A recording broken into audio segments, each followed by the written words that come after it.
Mercedes are going to introduce an electric turbocharger. Motorcycle manufacturers in Japan are introducing electric motorbikes with standardized batteries. BMW are going to use flax in the dash material of its cars. Porsche and Audi are entering F1. We're going to have to use blankets to wrap EV cars before we ship them. And do you offer credit to your customers in your workshop? Hello and welcome to this week's MotorZen. I'm Paul Callan. You could try to play it, but you're never gonna be. As you can see, our surroundings has changed for this week's program. We're almost finished building our sound studio or our space where we're going to do our podcast. The sound deadening is up, so that we're almost to the point where we're going to be able to get our podcasts off the ground. Also, some of the people that have been watching have been asking, could we do the show in podcast form? So we're not far away from that, so stay tuned for what's happening in that regard. And if you've got any suggestions of anything you'd like us to do in the podcast, because that's going to be more of a long format, we want to talk to people, we want to talk to people in the trade, be it technical, be it business, be it any aspect of the industry and the trade. If there's anything out there you'd like us to talk about or anyone you'd like us to talk to, please suggest it in the comments.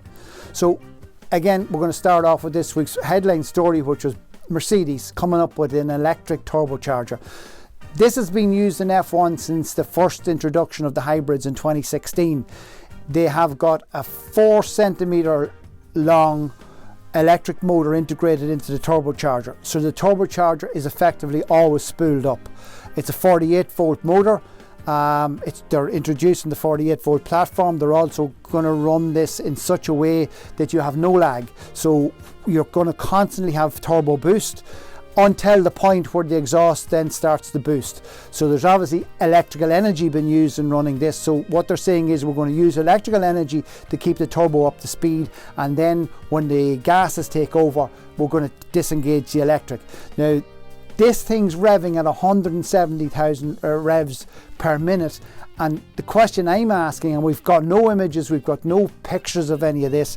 It has been in F1, but this is the first time it's going on a production car, and I'm thinking to myself, how can this motor withstand the temperatures and the RPMs on this? So that's going to be interesting, and if we can find out any more, if anybody knows any more about that, we'd love to talk about it. So we're going to keep an eye on this going forward.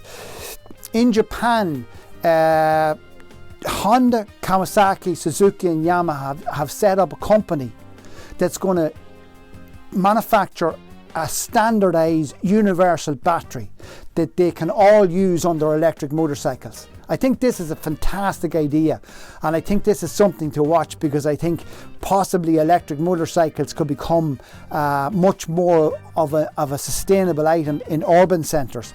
The idea is that the whole place is littered with these batteries, so everywhere you go on a street, these batteries are available. So if you run an electric motorcycle, you simply get to the exchange point, pull out your battery, shove in another battery, put your battery back on charge, and away you go again. Fantastic concept, brilliant idea, I think, in urban centres, and it's going to be interesting to watch this over the next couple of years. BMW have got involved with a company called Bcomp, and again, it's come back to this renewable and sustainable concept and environmental aspect of what so many of the car manufacturers are doing. These guys build components with the core material being flax as opposed to traditional plastics or traditional composites. The very first thing they've done is they've been working with BMW M Sport, the motorsport division, and they've got cooling pipes on the M4 GT4 race car that they use in the German Touring Car Championship. That's the first place that the materials have been used, and now BMW said they're going to roll this out more, and they're going to start using it in dash material and dash panels. They're suggesting that they're going to have to be able to reduce by 70% over the next 5 years the amount of plastic that they're using on the inside of the vehicle. So again, all of these manufacturers are looking at these sustainable concepts, these ways of reducing emissions. So in this concept, what you're saying is, right, we're going to grow the plant which is going to absorb CO2 and release oxygen, so therefore the offset of the product is enormous, and then the constant recycling of that when you're finished with it in terms of when the vehicle is end of life.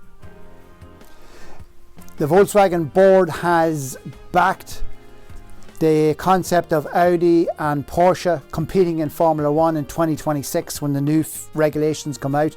Those new regulations should mean that e-fuel has been used, synthetic fuel has been used in the series. It looks like what they're suggesting is that Porsche may buy McLaren for 500 million and that Audi are going to get involved with Red Bull. That's what they're suggesting at the moment. But it looks like that the other big German manufacturer, Mercedes-Benz, has been so successful in F1. It looks like the Porsche and Audi brands want to get in here and want to get their name promoted through F1. So it's been a long time coming, but it looks like that it's for sure now it's going to happen. The story about wrapping EVs in a blanket, you know, anyone that was tuned in knows that we run a story over the last couple of weeks about the ship that was going to America with almost 4,000 Volkswagen products on it.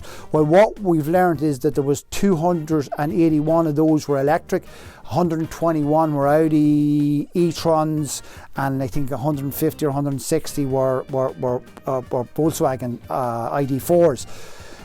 What's been suggested now is that there's massive issues with thermal runaway. We know this we heard this been mentioned all the time with electric vehicles. The moment a fire starts, you can't get it, you can't put it out. And they're suggesting that this fire on the ship was not that severe and wouldn't have been that bad if it wasn't for electric vehicles. So they're now looking at ways of transporting electrical vehicles, and one way they're talking about is that they're going to wrap them in a blanket in order to control this or prevent a fire on electric vehicles. But it seemed clear at this stage that fire was a lot worse because of that thermal runaway effect that took place with those electric vehicles that were on the ship.